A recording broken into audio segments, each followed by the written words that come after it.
Bien, hermanos, en la mañana de hoy, como ustedes bien saben, con un sentimiento de gratitud y también de cierta nostalgia, llegamos ya a la conclusión de nuestra serie de enseñanzas de la carta del apóstol Pablo a los Efesios.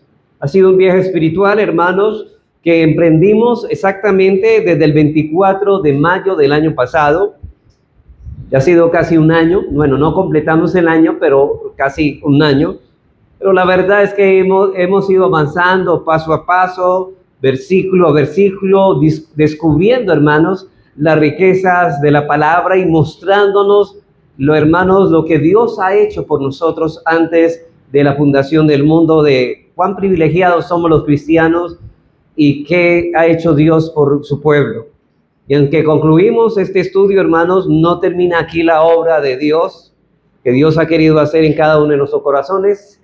Más bien, hermanos, se abre la oportunidad para seguir viviendo y aplicando lo que hemos aprendido en nuestra vida diaria. Así que el Señor nos conceda, hermanos, que esta carta no quede como un recuerdo en nuestra mente académico, sino como una semilla que siga dando fruto en nuestra fe y en nuestra congregación. Que todo lo que hemos enseñado, hermanos, cada uno de los miembros pueda reflejarlo en su vida diaria, en medio de la iglesia, en medio de sus hogares y en medio, hermanos, de un mundo pecador en que vivimos. Así que, hermanos, leamos una vez más el texto que vamos a concluir, los versículos 21 hasta el 24 de Efesios 6, que son básicamente los últimos versículos de esta carta. Dice Pablo: para que también vosotros sepáis mis asuntos y lo que hago, todos lo hará saber Tíquico, hermano amado y fiel ministro en el Señor, el cual envié a vosotros para esto mismo, para que sepáis lo tocante a nosotros y que consuele vuestros corazones. Paz sea a los hermanos y amor con fe de Dios Padre y del Señor Jesucristo. La gracia sea con todos los que aman a nuestro Señor Jesucristo con amor inalterable. Amén. Hermanos, cuando el apóstol Pablo termina esta carta a los Efesios, incluye algunas referencias personales. Y eso puede parecer extraño, ¿cierto? Porque la carta en general tiene un estilo muy general, como si estuviera dirigido a varias iglesias y no solo a una. Pero lo más probable, hermanos, es que Pablo pensara en los creyentes de Asia. Ahora, cuando ustedes, los que conocen de geografía, estoy hablando de Asia, no estoy hablando del continente asiático, sino más exactamente de lo que hoy llamamos Turquía, de la península de Anatolia, en lo que hoy llamamos ese país Turquía, que es musulmán de hecho, pero que empezó siendo cristiano en este tiempo y donde estaban establecidas muchas iglesias cristianas, y él es a una iglesia local de esta ciudad, de esta región donde Pablo escribe esta carta, que le conocían, de hecho le conocían personalmente y que querían saber cómo estaba Pablo. Y para no llenar la carta con demasiados detalles privados, Pablo tomó una decisión sabia. Escribió en la carta lo esencial, la enseñanza que debía llegar a todos, y dejó solo unas pocas referencias personales que eran necesarias para sostener su mensaje. Así que los detalles más íntimos de esta carta no están en la carta, los detalles más íntimos de cómo está él, acerca de él, los confió a su mensajero que llevaba la carta, es decir, a Tíquico, para que los compartiera de manera verbal. Entonces yo sé que hay una preocupación por estos hermanos de Éfeso. Pablo estaba en la cárcel, esa preocupación era lógica, y ahora él les manda esta carta. Así que él les dice, por eso le dice, ahí en los versículos, le dice que por eso les envía esa carta. O sea que, en otras palabras, Pablo se aseguró de que todos recibieran la enseñanza espiritual y al mismo tiempo que quienes lo conocían más cerca pudieran recibir noticias personales de él. Así la carta cumplía su propósito de edificar a la iglesia sin perder ese calor humano de un pastor que se preocupa por sus hermanos. Así que en esta sección final de la carta a los Efesios hay por lo menos dos asuntos que Pablo habla acá. Dos asuntos que por lo menos Pablo trata en esta última sección. Y en primer lugar vamos a ver unas palabras de recomendación que Pablo hace, y en segundo lugar unas palabras de bendición. Por eso el título de esta enseñanza son palabras de despedida. Entonces, ¿cuáles son las palabras de despedida? Unas palabras de recomendación por un lado y por el otro unas palabras también de bendición. Vamos a mirar entonces en primer lugar las palabras de recomendación. En estas enseñanzas anteriores, hermanos, ustedes pudieron ver que Pablo pide a estos hermanos que al orar no solo intercedan por otros creyentes, sino que también intercedan de manera especial por él. Dice en el versículo 18, orando en todo tiempo con toda oración y súplica en el Espíritu y velando en ello con toda perseverancia y súplica por todos los santos. Y noten eso, dice el versículo 19, y dice Pablo, y por mí. Así que Pablo exhorta a la iglesia a interceder por todos los creyentes, pero solicita de manera especial oración por él. Sin embargo, para que estos hermanos pudieran hacerlo con verdadero entendimiento, era necesario que conocieran la condición en que Pablo se hallaba. Pablo estaba en una cárcel, no estaba en las mejores condiciones alrededor suyo, pero lo escribe con el propósito de que Pablo les envía a Tíquico, un hermano fiel, encargado de llevar la carta. O sea que el hermano Tíquico va a ser como una especie de correo que va a enviar a Éfeso para llevar la carta y además decirle las condiciones en que Pablo se encuentra. Y es muy probable, hermanos, que Tíquico haya sido también el amanuense que la redactó, pues en diversas circunstancias Pablo dictaba sus escritos a un colaborador.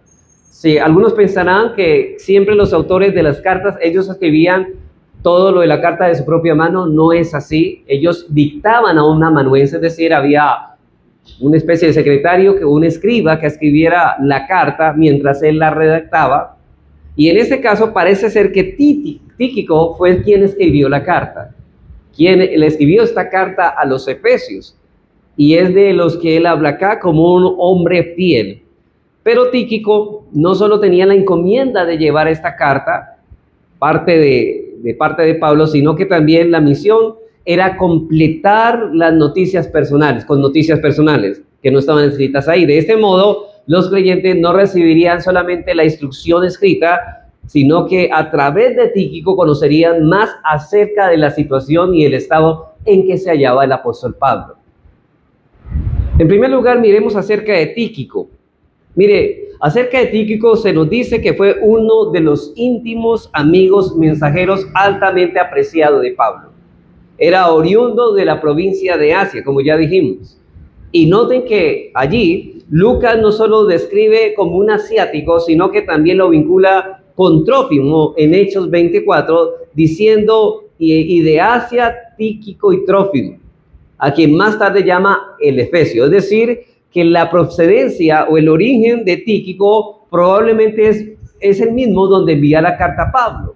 Él es originario, nativo de la ciudad de Éfeso, donde quedaba la iglesia, donde iba a ser enviado su carta. Así que, y en Hechos 21-29 también nos dice eso. Así que lo más probable es que Tíquico era oriundo de la ciudad de Éfeso. Y Tíquico acompañó en su tercer viaje a Pablo, misionero, adelantándose a Troas y esperándolo. Ustedes recuerdan, hermanos, que hubo un tiempo en que Pablo iba a llevar los donativos a Jerusalén, y en ese viaje también fue acompañado por Tíquico. Años más tarde, tras haber estado con él en Roma durante su primera prisión, fue comisionado para llevar las cartas a la iglesia. Y si Pablo lo eligió porque era un hermano amado y ministro fiel del Señor, capaz de transmitir tanto la información como el consuelo a los creyentes, y además en tiempos donde escribir una carta era demasiado difícil. Hermanos, no eran los trayectos, es decir, no había la tecnología ni los medios de transporte con los que hoy contamos, entonces era difícil. Además que el material con que se escribía la carta también no era fácil de encontrar, así que Pablo escribe lo esencial, pero le manda por vía oral lo que tiene que decirle a estos hermanos. O sea que el mensaje oral de Tíquico completaba la carta, fortaleciendo y animando los corazones de los destinatarios. De modo que Tíquico se mantuvo en estrecha conexión con Pablo desde la primera vez que viajaban juntos.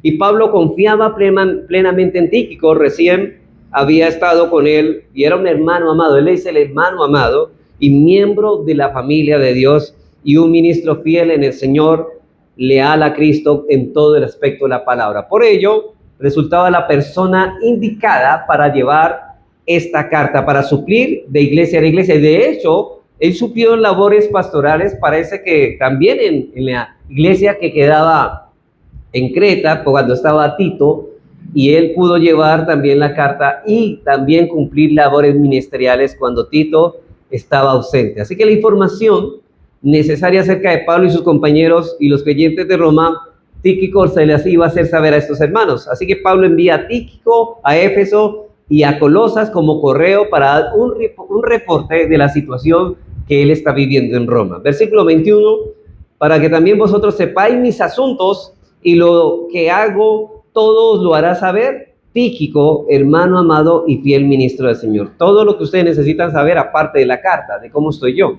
Así que Pablo no solo se presenta a Tíquico como un hermano, sino como un hermano amado. Su carácter noble, su disposición servicial y su corazón entregados, hermanos, despertaron en Pablo un afecto profundo de cariño especial hacia él. Y Tíquico fue uno de los íntimos amigos y mensajeros altamente apreciados por el apóstol Pablo. Así que eso nos dice, hermanos, que vamos mirando un perfil de este hombre, el cual nosotros en cierta manera debemos imitar, como servidores del reino de Dios y servidor también de los ministros que predican el evangelio. Ese hombre sabía la importancia de la tarea y la labor que Pablo estaba desempeñando.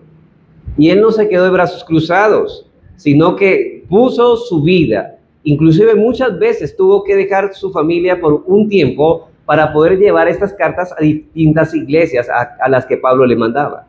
Así que Pablo lo llama un fiel ministro, es decir, un servidor leal. Y Tíquico era un siervo fiel del Señor, reconocido por su constancia y por su entrega. Hacía lo que se pedía y lo hacía de corazón. No solamente hacía lo que se pedía, sino que lo hacía de corazón. Porque hay muchas personas que hacen lo que se les manda, pero no lo hacen de corazón, no lo hacen con el mejor agrado, no lo hacen con gozo, no lo hacen pensando en el avance del reino de Dios. Y eso es lo que nosotros debemos procurar, hermanos. Todo lo que hagamos, lo hacemos para el Señor, porque de Cristo recibiremos la recompensa, porque al Señor servimos. Y más que Tíquico servir a Pablo, servir al Señor. Así que, qué necesario, hermanos, qué necesario es contar con hombres y mujeres así. Los cristianos no estamos aquí, no venimos a la iglesia solamente a estar sentados y a escuchar un sermón. Venimos a servir al Señor, a servirnos unos a otros como lo hacía este hermano. Personas dispuestas a servir en los que se les pida con el único propósito de contribuir en el avance de su reino. Lo que se les pida. Este hombre no tenía reparos para hacer lo que era necesario hacer por el bien de la obra. Y este hombre buscaba, note eso, buscaba oportunidades para servir y Dios se las concedió abundantemente. Nosotros, hermanos, no debemos esperar que nos digan qué hacer. Debemos discernir dónde está la necesidad y ponernos en el lugar donde se requiere. Hombres y mujeres de acuerdo al ministerio que podamos desempeñar. Tíquico había demostrado de muchas maneras que era un siervo fiel. Hermanos, Tíquico fue un hermano amado y un fiel ministro. Una pregunta que te puedo hacer en esa mañana: ¿podrían otros describirte en esa manera de tu servicio a Cristo a ti?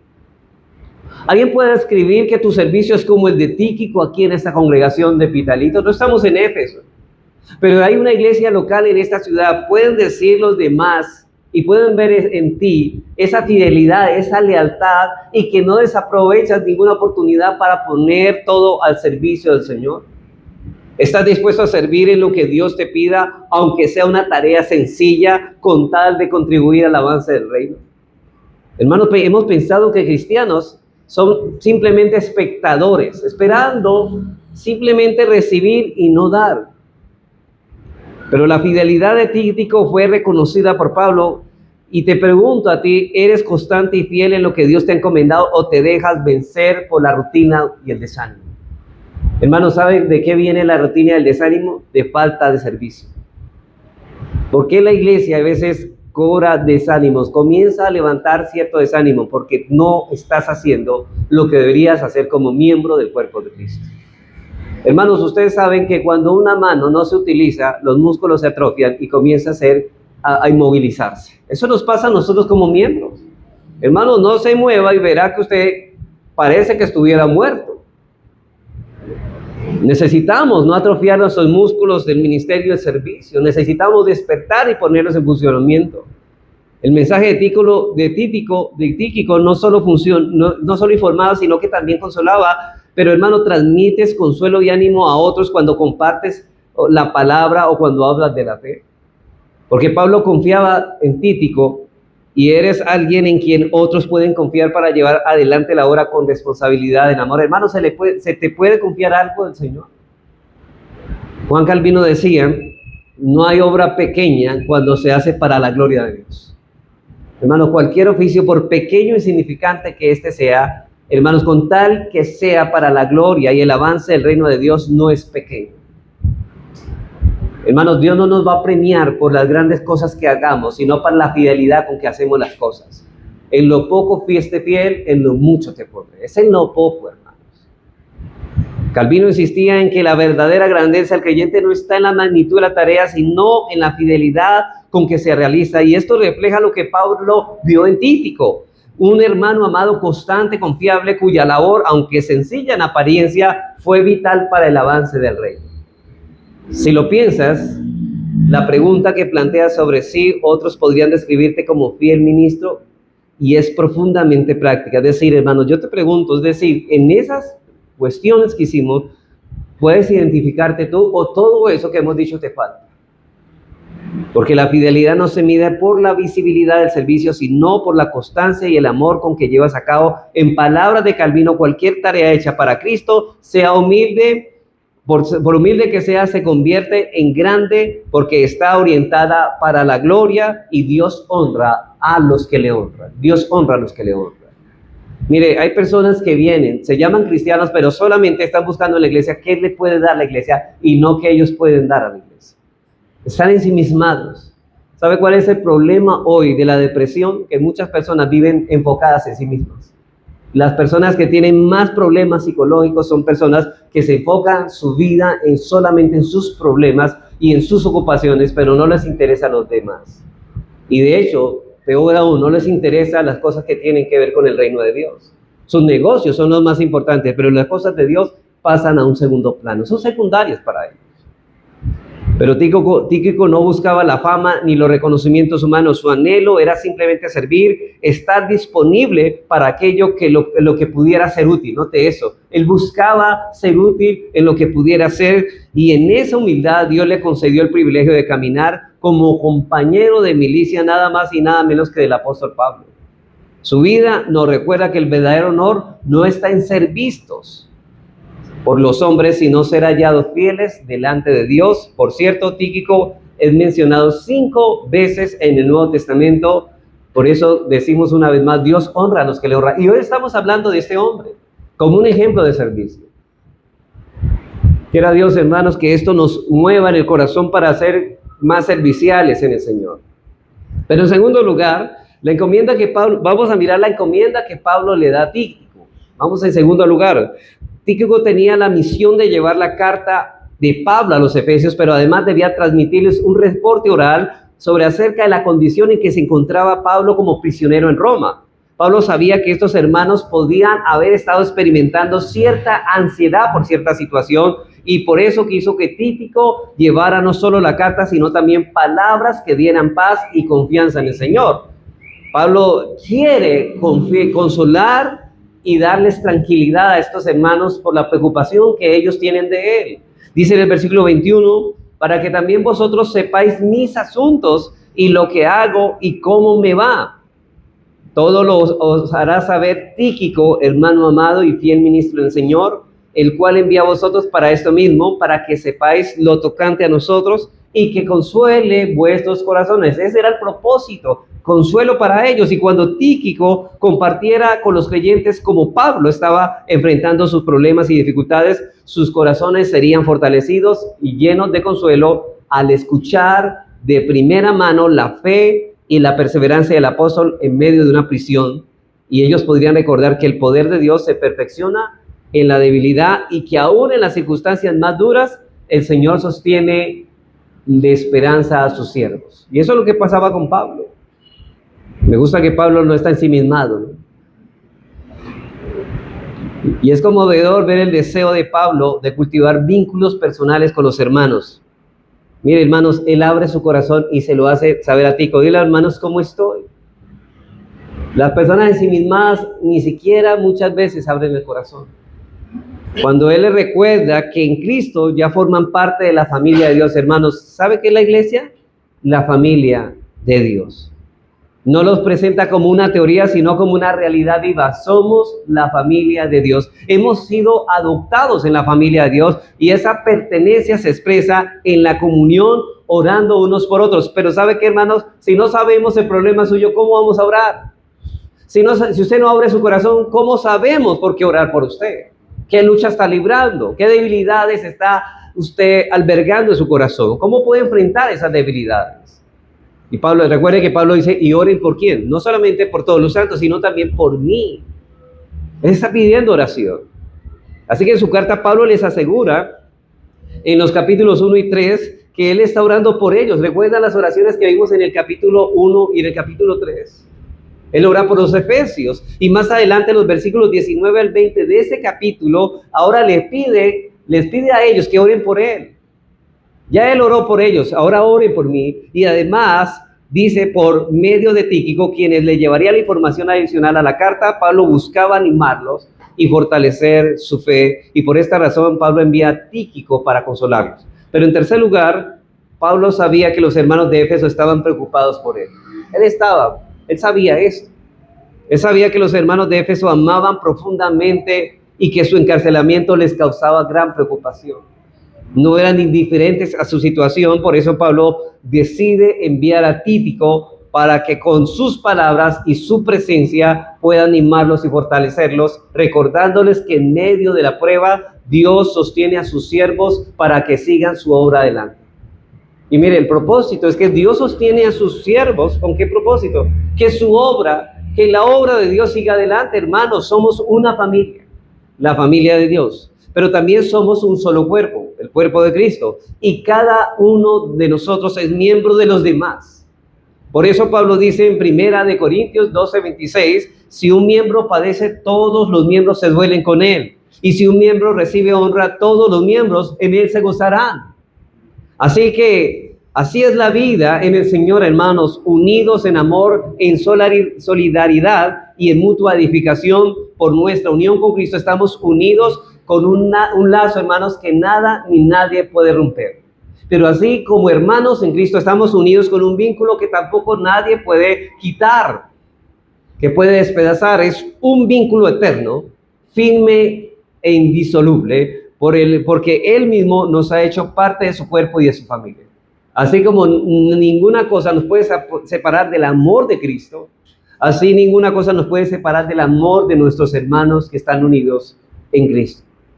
Hermanos, eso no nos da razón para manifestar esos lazos que ya Cristo ha hecho por nuestra unión con Él. Cuando uno de los miembros de la iglesia enfrenta dificultades, todos compartimos esta carga. Y si quien atraviesa pruebas es un ministro del Señor, como lo era Pablo en este caso, nuestro compromiso debe ser aún mayor. No solo acompañarlo con amor y oración, sino también velar para que el evangelio continúe siendo anunciado sin impedimentos. Nos preocupa la obra del Señor, por eso nos preocupamos por los siervos del Señor. Hermanos, muchas veces, lastimosamente en muchas congregaciones, la predicación, la proclamación del evangelio es detenida cuando estos siervos enfrentan dificultades. ¿Y qué estamos haciendo, hermanos, para que ellos no decaigan en cosas que impidan que el evangelio siga siendo predicado y proclamado? ¿Qué estamos haciendo nosotros?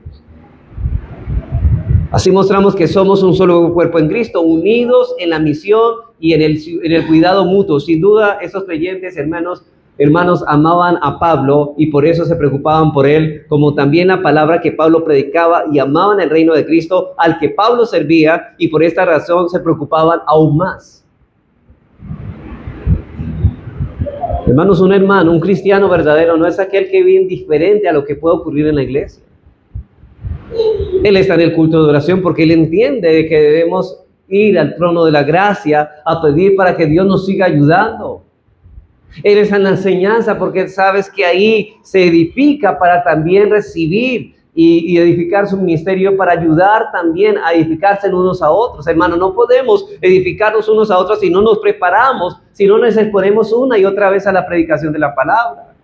Por eso Pablo, el autor de Hebreos, dice: no dejando de congregarnos como algunos tienen por costumbre, sino más bien exhortándonos unos a otros. Y esto implica, hermanos, que en amor nos exhortamos, pero tenemos que tener a palabra, tenemos que abundar en palabra y tenemos que exponernos constantemente a ella, y para eso necesitamos congregarnos, no solamente para escuchar esa palabra que va a prepararnos al ministerio, sino también para poder exhortarnos unos a otros.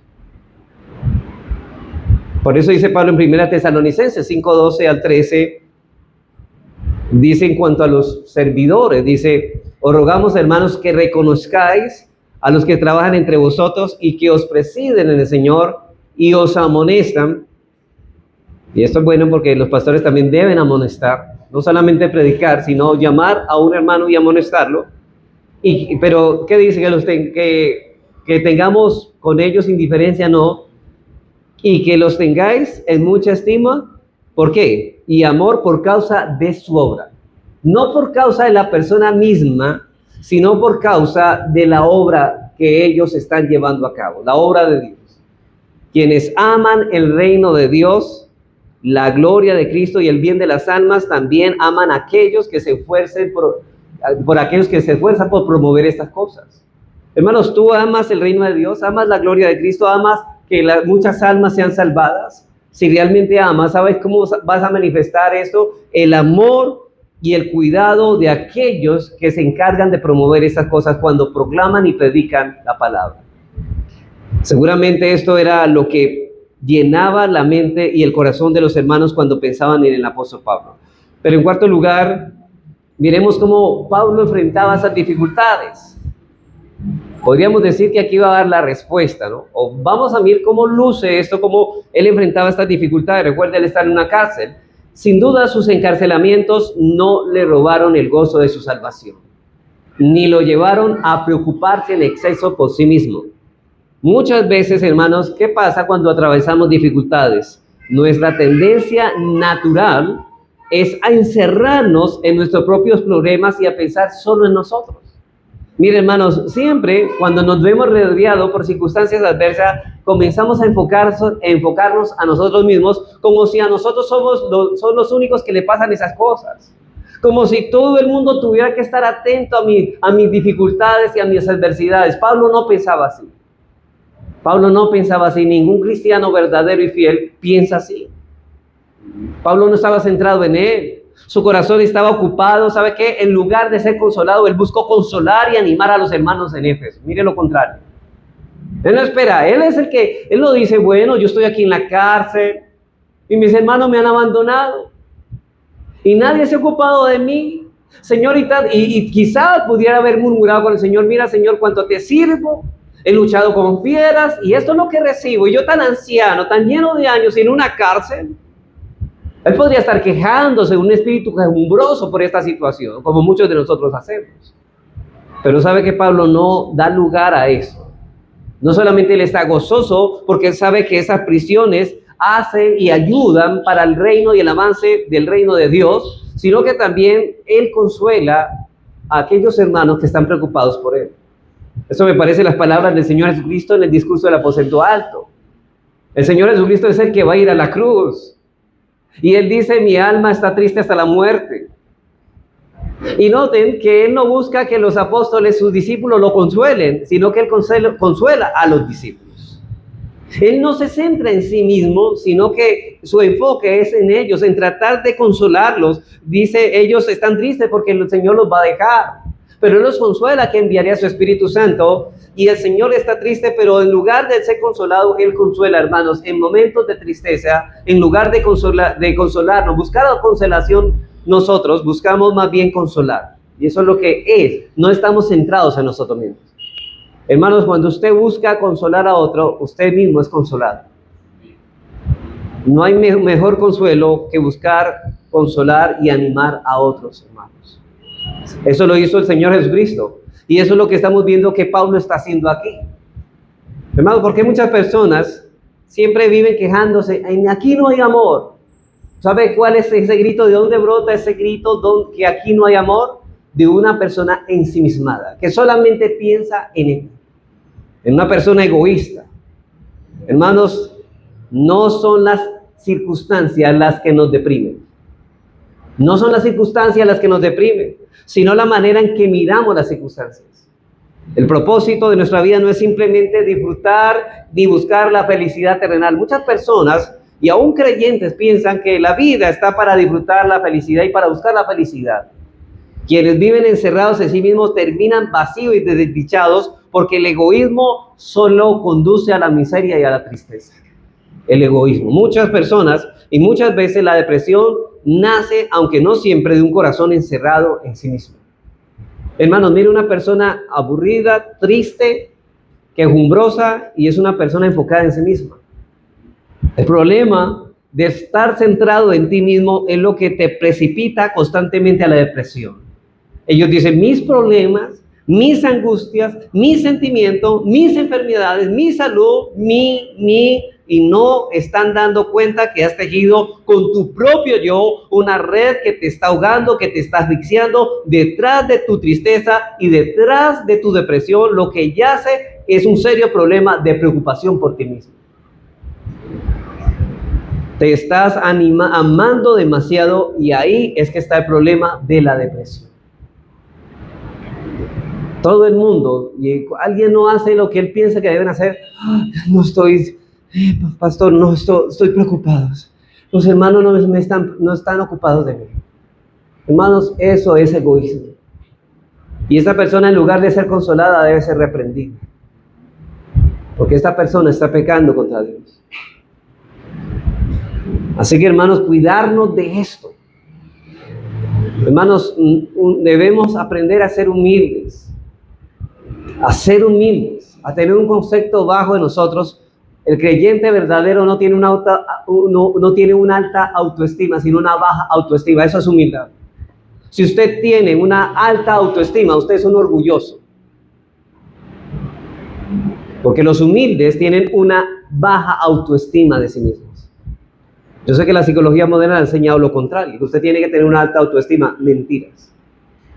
Si somos humildes, el Señor dice, aprended de mí que soy manso y humilde de corazón. Y si usted quiere realmente decir, si está trabajando por la humildad, tenga un concepto muy bajo de sí mismo. No tenga un concepto más alto de lo que usted no es. Ahora, yo no estoy diciendo que usted se mire más bajo de lo que no es, sino que usted mire, si usted realmente se mira, tiene un concepto real, realmente vemos lo débiles y realmente lo impotentes que somos para hacer las cosas. Y que no solamente eso, que no merecemos absolutamente nada bueno que nos pase. Es que nosotros creemos que nosotros todos necesitamos creemos que nos debe pasar todo lo bueno, y no es verdad. Un cristiano que ha experimentado sus pecados sabe, lo único que merezco es el infierno. Y el problema más grande, la condenación es la que merezco. Y esto que me ocurrió, estas circunstancias adversas no son nada en comparación a lo que realmente yo sí merezco. Por eso no se centra en sí mismo. ¿Se ha visto tanta gente que es en sí misma? Cualquier problemita, no, eso no lo puedo perdonar. Ensimismamiento, egoísmo, orgullo y altivez. Y esas personas son duras de corazón. Pero no queremos quedarnos ahí, hermanos. Luego de haber considerado las palabras de recomendación, veamos en segundo lugar las palabras de bendición. Las palabras de bendición. En la época de Pablo, la costumbre era terminar una carta con un deseo de salud y felicidad para el lector. Yo sé que todos se acuerdan, en el año nuevo, siempre toda la gente dice, mi deseo es salud. ¿Cómo es que es? Paz, salud y amor. Todo esto, pero no, Pablo desea algo más cristiano.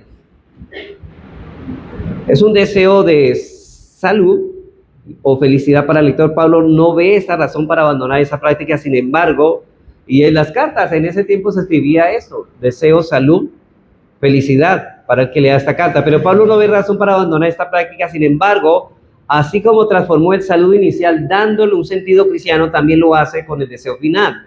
Lo que escribe no es solo un deseo, sino también una oración porque la bendición que anhela para los efesios no depende de palabras humanas, sino que proviene de Dios y del Señor Padre. Hermanos, esto nos enseña algo, que hermanos, es hipocresía orar por lo que no deseamos. Cuidado, hermano. Pero también, si deseamos algo bueno por nuestros hermanos, debemos orar por lo que deseamos. Eso es, el Señor pone el querer como el hacer, pone el deseo en nosotros y nosotros oramos por ese deseo que Él pone en nuestro corazón a favor por nuestros hermanos. Y eso es lo que Pablo está expresando. No solamente expresa el deseo, sino que está orando para que ese deseo sea evidente en esos hermanos a quien le envía la carta. Dice él, paz, versículo 23, paz a los hermanos y amor con fe de Dios Padre y del Señor Jesucristo. La gracia sea con todos los que aman a nuestro Señor Jesucristo con amor inalterable. Amén. Ahora, miren que aquí el primer deseo y oración de Pablo es la paz, amor y fe a los hermanos. La paz, amor y fe a los hermanos. Y estas tres virtudes que estamos enunciando aquí se hallan íntimamente relacionadas entre sí. Veamos primero la paz.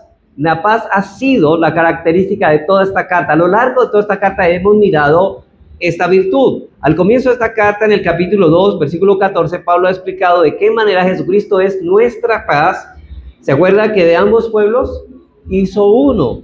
O sea que Él nos ha reconciliado por medio de su Hijo, ya que ha derribado también la pared divisoria y ha creado de los dos pueblos un solo pueblo. O sea, de creyentes judíos y creyentes gentiles no hay dos pueblos, hay un pueblo. Y de hecho, hermanos, eso es lo que sabemos. El pueblo de Israel espiritual es la iglesia. Dios ya no tiene ningún trato con ese Israel terrenal que está ahorita en conflicto en el Medio Oriente.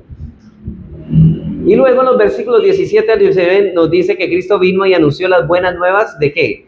De paz a los que estaban cerca y a los que estábamos lejos. Y por medio de Cristo hemos sido reconciliados con Dios y también unos con otros. Hermanos, recuerden que nosotros antes de ser creyentes estábamos en guerra con Dios. Éramos enemigos de Dios. Por eso dice la Biblia, no hay paz para los impíos, porque están en guerra con Dios. Pero no solamente con Dios estábamos en guerra, sino unos con los otros estábamos en guerra. Y Dios nos ha reconciliado con Él y también nos hemos reconciliado unos con otros en la familia de Dios. Por medio de Cristo hemos sido reconciliados con Dios y también unos con otros. Y como consecuencia de esto, en el capítulo 4, versículo 3, Pablo les ha pedido a los efesios que se esfuercen en ser solícitos en guardar la unidad del Espíritu en el vínculo de la paz. Y en el capítulo 6 los exhorta a que calcen sus pies con el apresto del Evangelio de la paz. Vemos cómo la paz predomina en esta carta. Y el deseo y la oración de Pablo por los efesios es que la paz de Dios sea una realidad viva y palpable en medio de la iglesia. Hermanos, y eso es lo que rogamos nosotros. Nosotros debemos desear y orar para que en medio de la congregación haya paz. Hermanos, que no estén hermanos peleados y que tengan discordias entre ellos. Eso no es bueno. Usted debe trabajar por la paz en la iglesia.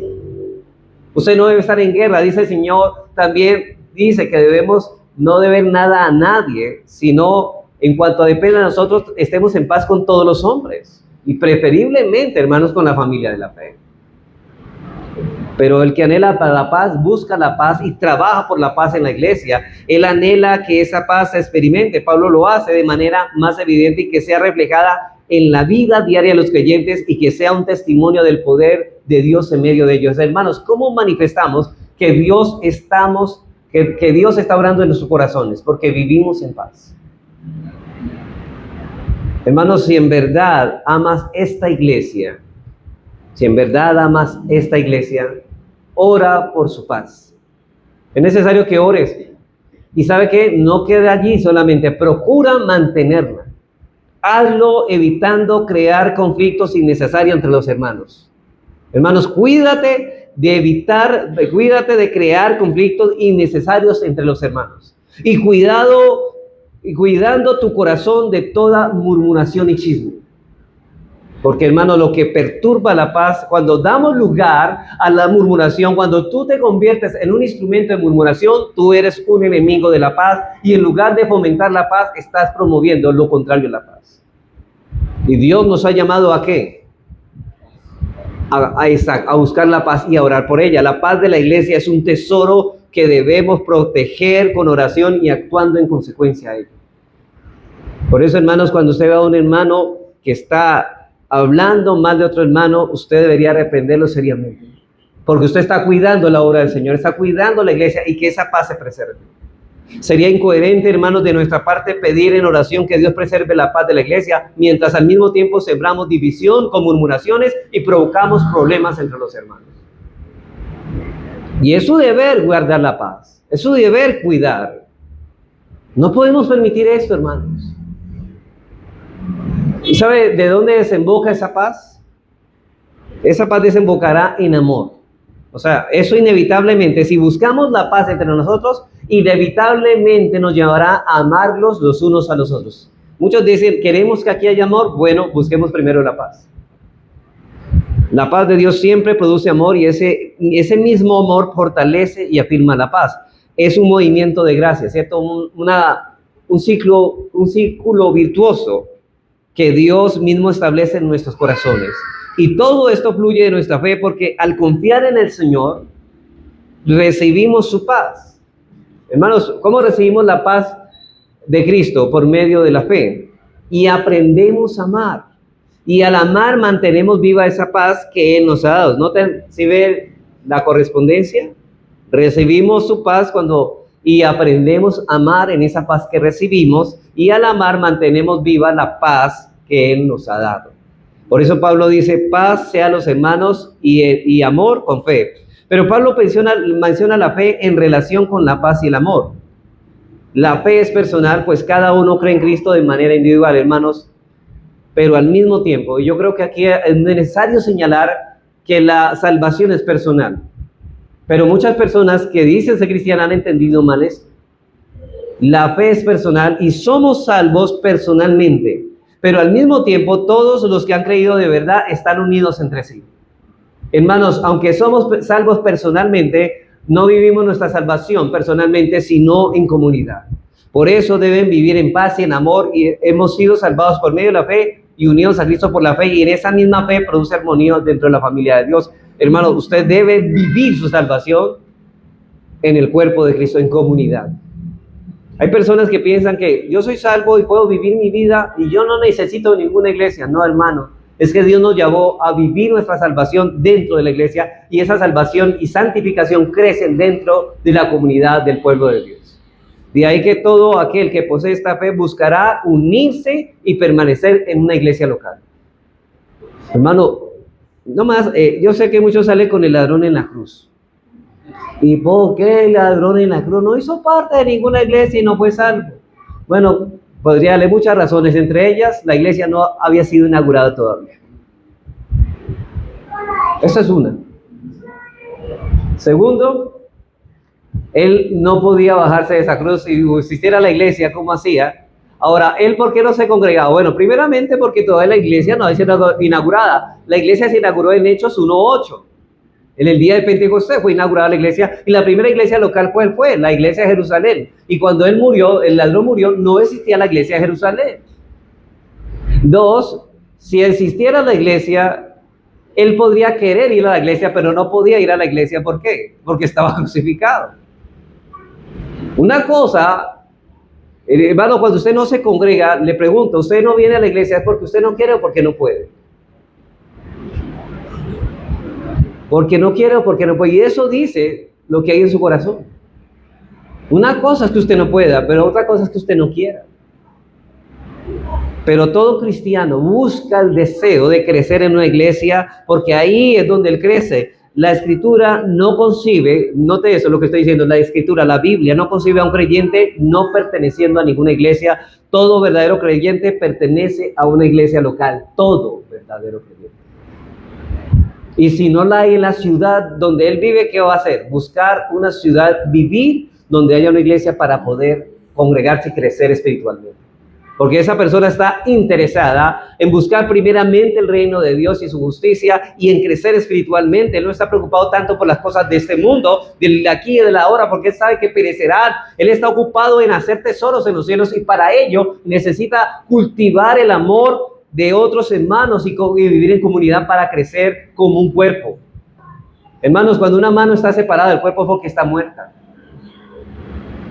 Y una mano separada del cuerpo no puede hacer nada por el cuerpo. Hermanos, quien ama a Cristo ama a su iglesia, porque la iglesia, ¿qué es? El cuerpo de Cristo. Bueno, si tú dices amar a Cristo, ¿por qué no amas a la iglesia? Eso es incoherencia. En Hechos 2:42 dice que el Señor, en Hechos 2:42, note esto, el Señor añadía, la primera iglesia, estamos hablando de la primera iglesia local que hubo, la inauguración, dice, la primera iglesia dice, el Señor añadía cada día a la iglesia los que habían de ser salvos. ¿Dónde estaban los que fueron salvos? Los que fueron salvos allí, en la iglesia, no fuera de ella. El creyente es alguien que ha sido salvo de manera individual, pero no para vivir su salvación individualmente.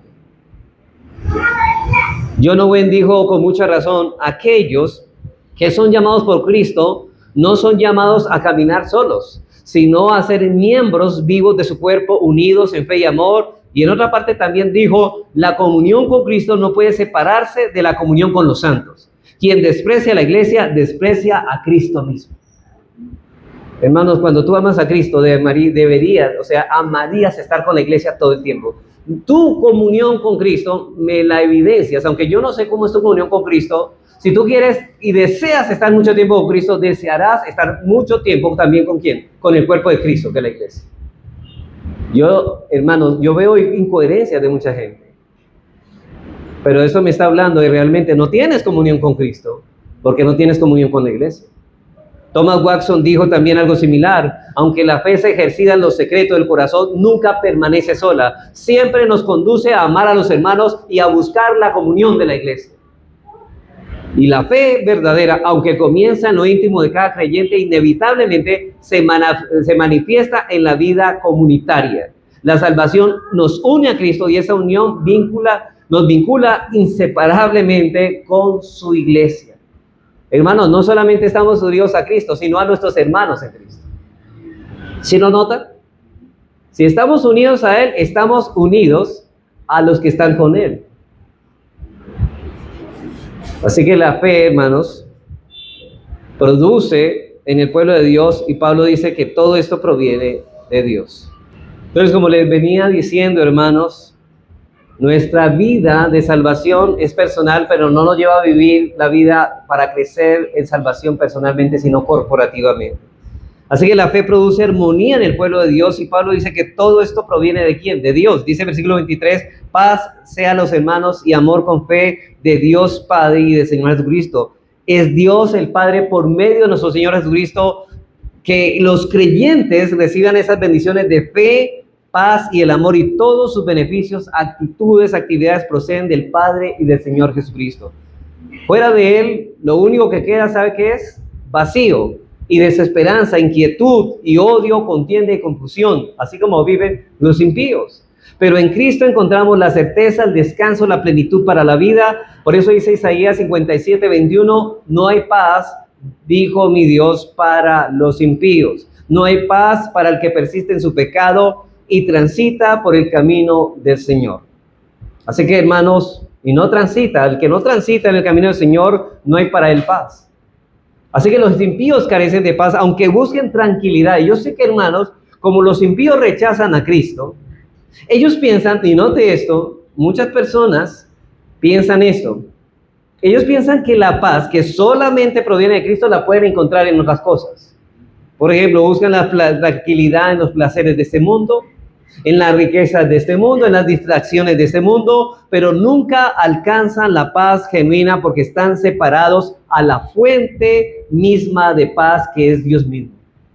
Y la paz no se logra con esfuerzos humanos ni con evasiones, sino en una comunión por medio de Cristo, porque todo lo que recibimos de Dios lo recibimos en virtud de los méritos de Jesucristo. Y Pablo ya nos había dicho en Efesios 1:3 que bendito sea el Dios y Padre de nuestro Señor Jesucristo, que nos bendijo con toda bendición espiritual en los lugares celestiales en Cristo. Ya estamos allí. Y todas las bendiciones que recibimos las recibimos con base en nuestra unión con Cristo. Y todos los hermanos que estamos unidos a Cristo disfrutamos de esas mismas bendiciones. Es imposible tener una relación con Dios que no sea por medio de Jesucristo. Es imposible. El segundo deseo, hermanos, de Pablo, de la oración, es por la sobreabundante gracia de Dios en estos creyentes. El segundo deseo de oración de Pablo es por la sobreabundante gracia de Dios en estos creyentes.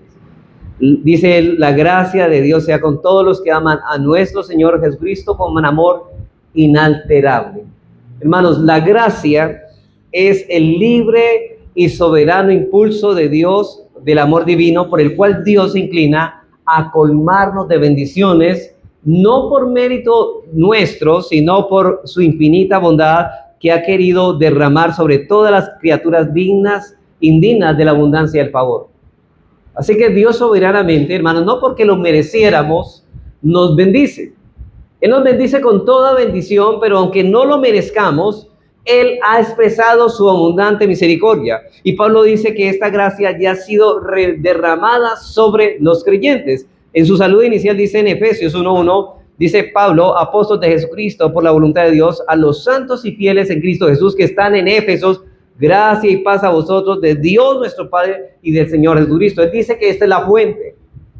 Y por ahora, en su despedida de esta carta, desea que esta gracia continúe en ellos. Ya han recibido la gracia, pero desea que continúe. Hermanos, hemos recibido muchas bendiciones, pero necesitamos recibir más. Gracia sobre gracia. Pablo concluye esta carta como comenzó, deseando para ellos la gracia y paz. Y esto es lo que más requieren nuestras almas. ¿Sabes qué? Paz y gracia. Gracia y paz de Dios. Y esto es lo que Pablo desea por los creyentes. Noten que Pablo se dirige a los creyentes como aquellos que aman al Señor Jesucristo con amor inalterable. Ahora, esta palabra puede traducirse también como indestructible o incorruptible. Es como si Pablo dijera, la gracia sea con todos los que aman a nuestro Señor Jesucristo con un amor que nunca perece. Hermanos, nunca dejaremos de amar a Dios. Un creyente verdadero nunca dejará de amar a Dios. Una vez que el amor de Cristo se haya presente en el corazón del creyente, no se puede desvanecer, puesto que es un don irrevocable de Dios. Dios no quita lo que ya nos dio. Y si tú empezaste a amar a Dios, no dejarás de amarle. Al contrario, ese amor crecerá por él. Los cristianos son aquellos que han sido profundamente amados por Cristo, y ese amor los ha transformado de tal manera que ahora sus corazones responden con un amor hacia Él. Dice, ¿por qué nosotros amamos a Dios? Porque Él nos amó primero. Y nos amó, hermanos, dando todo lo que nosotros necesitábamos. Él solucionó el problema más grande que teníamos, la dificultad más grande que teníamos. Yo no sé por qué nosotros nos enfocamos en problemas tan pequeños cuando el problema más grande fue resuelto. Los impíos están tan enfocados en pequeños problemas que se les olvidó el problema más grande, que es el de su alma. ¿Y dónde terminarán? En el lugar de eterna condenación. Hermanos, ¿cuántas personas viven tan enfocadas en pequeñas dificultades de esta vida y olvidaron el problema mayor que tienen, que es con su relación con Dios? Es cierto que esa preocupación por esos pequeños problemas será en vano, porque realmente terminarán condenados. Hermanos, los cristianos son aquellos que han sido profundamente amados, y ese amor los transforma. Y un cristiano jamás dejará de ser amado por Dios. Pablo ya lo había dicho en Romanos, nada nos podrá separar del amor de Dios, porque su amor es eterno y quebrantable. Así como Dios es eterno e inmutable, su amor también es así. Y al mismo tiempo, nada en este mundo tiene el poder de seducir tanto a un creyente como para apartarlo por completo de Cristo. El amor de Dios ha sido puesto en el corazón del creyente y es firme, perseverante y victorioso, porque proviene de aquel que nunca falla. Y hermanos, cuando el Espíritu de Dios, por medio de su palabra, nos revela la gloria de Cristo. Ustedes recuerdan un texto que un velo está puesto sobre nuestro corazón, pero si es quitado, conocemos la hermosura de Cristo. ¿Sabe por qué muchas personas no aman al Señor? Porque no le conocen. Hay un velo en el corazón. Ellos saben acerca de Jesús, pero no conocen a Jesús. Pero una vez, hermanos, conocemos a Jesús, ya no podemos dejar de amarle. Es imposible. Nuestros corazones comienzan a desearlo profundamente. Recuerdan, hermanos, hay un temor, como Pedro decía, apártate de mí, Señor, porque soy pecador. Pero en ese mismo temor comienza a amarlo y a desearlo más profundamente. Ese deseo sincero por Cristo despierta en nosotros un amor verdadero hacia Él, un amor que no se conforma con palabras, sino que nos mueve a entregarnos por completo a su voluntad y a vivir para Él con gratitud y devoción. Por eso el Señor dijo que los que aman manifestarán su amor porque cumplen y obedecen sus mandamientos. Y las cosas que antes consideraba este hombre como valiosas, ahora las ve como basura, como estiércol, porque no encuentra algo más valioso que Cristo, hermano. Cuando un creyente ha visto la gloria de Cristo, la riqueza que hay en Cristo, sabe que todas las cosas parecen basura. Y no las estima, y las estima como ¿qué? Como pérdida. Hermanos, cuando uno encuentra algo más valioso, todas las cosas pierden valor. Y hermanos, hay personas, si tú eres un cristiano, pero las cosas de este mundo todavía no han perdido el valor, entonces no eres cristiano. Porque en un cristiano las cosas de este mundo perdieron su valor y Cristo obtuvo el valor, y ahora la escala de valores es distinta. Y yo quiero escuchar esto del apóstol Pablo. Mira lo que dice el apóstol Pablo, porque Pablo consideraba lo que la gente considera virtuoso y valioso como importante y rico, y él dice, ahora ya no. Mire lo que dice Pablo en Filipenses 3:7. Dice, por cuantas cosas eran para mí ganancias, las he estimado como pérdida. ¿Por qué? Por amor de Cristo, por el amor que he conocido. Y ciertamente aún estimo todas las cosas como pérdida por la excelencia del conocimiento de Cristo Jesús. Yo he conocido al Señor y ahora todas estas cosas no tienen valor para mí. Mi Señor, por el del cual lo he perdido todo, y todo lo tengo por basura. ¿Por qué? Por ganar a Cristo. Hermano, esa es tu vida. Porque si tú conoces a Cristo, todo, tu vida no vale nada a la luz o en comparación con Cristo. No vale nada. Aún nuestra vida estamos dispuestos a perderla porque para nosotros es más valioso Cristo que nuestra propia vida. Eso es un cristiano. El cristiano es alguien que ha visto como su gran tesoro que él no había visto, y el cristiano no es simplemente alguien que cambia de religión o de costumbres, sino alguien que ha visto a Cristo como su mayor tesoro. Y por eso vive con una nueva escala de valores donde el Señor Jesús ocupa el primer lugar. Señor, yo no voy a hacer lo que mi corazón diga, sino lo que tú digas. Yo voy a amar a tu pueblo porque es tu pueblo. Yo voy a honrar tu día porque es tu día. Cristo es el tesoro escondido en el campo, en la Escritura, por el cual todo lo que tiene el creyente lo vende para poseerlo. Por eso está dispuesto a negarse a sí mismo y a despreciar cualquier cosa por amor a Cristo. Por eso el puritano Thomas Brooks, uno de los más grandes predicadores puritanos del siglo XVII, él escribió lo siguiente: Cristo es un tesoro infinito y los santos son los más ricos porque poseen a Cristo. Aunque carezcan de muchas cosas terrenales, tienen el más de lo que el cielo y la tierra juntos podrían darles. Hermanos, un cristiano con lo necesario es más rico que cualquiera. Por eso decía alguien, lo único que tienen los ricos que son impíos es dinero, no es más, no tienen más. Son tan pobres que es lo único que tienen. Cuando nos ha sido revelado a Cristo, comenzamos a entender lo que ha sucedido en nuestras vidas. Hermano, hay muchas personas que no entienden quién es Cristo. Y esa persona dice, me ha perdonado todos mis pecados, me ha dado vida eterna, y tenemos a Dios como Padre. Es un gozo que va creciendo en la misma medida que crece nuestro conocimiento de Dios. Y ese gozo no se queda solo en palabras o emociones, sino que se traduce en actos de fe. Por eso esta persona desea aprender más. Cada vez que hay una enseñanza bíblica de la palabra, Él está allí. Señor, quiero conocerte más. Quiero aprender más de ti. Quiero escuchar tu voz a través de la enseñanza porque quiero enamorarme más de ti. Hermanos, cuando nosotros dejamos de amar a Dios y no nos enamoramos del Señor como deberíamos amarlo, las cosas de este mundo comienzan a atraernos fácilmente y comenzamos a verlas más atractivas. ¿Por qué estás tan envuelto en las cosas de este mundo? ¿Y por qué te apetece tanto las cosas de este mundo, el entretenimiento, sus placeres? Porque realmente no amas a Cristo como deberías amarlo. Nuestro llamado es a venir a Cristo para ser plenamente satisfechos en Él. Hermanos, ninguna cosa de este mundo puede satisfacer tu alma. Por eso es un gran tesoro, porque solamente el Señor puede satisfacer tu alma. Si ganares todo el mundo, ¿de qué te sirve si tu alma no es satisfecha? Puedes hacer todo. Una profesión, riquezas, bienes de este mundo no van a satisfacer tu alma, te van a dejar con la misma sed y la misma hambre con que tenías. Por eso el Señor dice, el que a mí viene nunca tendrá hambre, el que a mí viene nunca tendrá sed, y de su interior correrán ríos de agua de vida. Dice también, el que a mí viene encontrará reposo para su alma.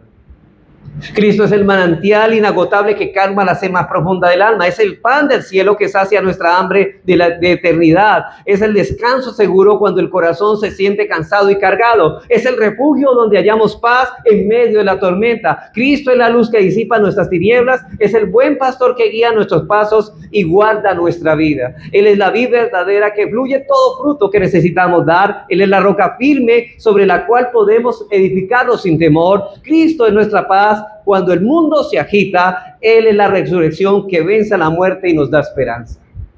Pero Él también es el sumo sacerdote que intercede por nosotros. Es el Rey glorioso, hermanos, cuyo reino no tendrá fin. En Él encontramos plenitud, en Él encontramos vida abundante y en Él descubrimos todo lo que anhela nuestro corazón. Ya estamos o ya está cumplido en su amor eterno. Cristo es nuestro todo y en todo. Y eso solamente lo pueden entender los que han conocido realmente a Cristo. Hermanos, yo no puedo esperar de un impío que él entienda esto que estoy diciendo. Porque para él sigue siendo las cosas de este mundo más atractivas que estas. Muchas veces nos preguntamos, hermanos, si Cristo prometió saciar nuestra hambre y nuestra sed espiritual, ¿por qué no siempre experimentamos la misma satisfacción y ese gozo? Y la respuesta es que la vida cristiana es una batalla constante. El mundo nos seduce a buscar los placeres sin sentido en aquello que un día reconocimos como vanos y vacíos, pero esa es nuestra tentación diaria. Hermanos, cuando cedemos a esas seducciones, perdemos el gozo de seguir a Cristo. ¿Cuántos de ustedes en algún momento han empezado a tirar la toalla? Por eso, hermanos, es vital mantenernos enamorados de Él, cultivar nuestra relación con el Señor. Pero recuerda, ese cultivo de la comunión con el Señor no se hace individualmente, se hace también con el pueblo de Dios. Porque en el momento en que nuestro amor por Cristo se enfría, las cosas del mundo comienzan a parecer atractivas otra vez para nosotros. Los verdaderos creyentes no pueden dejar amar a Cristo, pero la llama de nuestro amor por Él puede menguar. Vuelvo a repetir eso, hermanos. Todo verdadero creyente puede ser, hermanos, que no pueden dejar de amar a Cristo, pero sí puede hacer que la llama de su amor mengue. Y parece que es a esta misma iglesia de Éfeso que Juan, el apóstol, escribió en Apocalipsis y les amonesta diciendo, has dejado tu primer amor. Y cuando nuestro amor por el Señor mengua, perdemos el gozo, porque solo Él puede darlo. Y no solamente el gozo, perdemos la paz. Hermano, ¿por qué estás tan intranquilo y tan abatido? No estás cultivando tu intimidad para crecer en el amor por Dios. Nada ni nadie puede darnos lo que solo Cristo da. Para concluir, hermanos, así de esa manera terminamos esta serie de Pablo a los Efesios.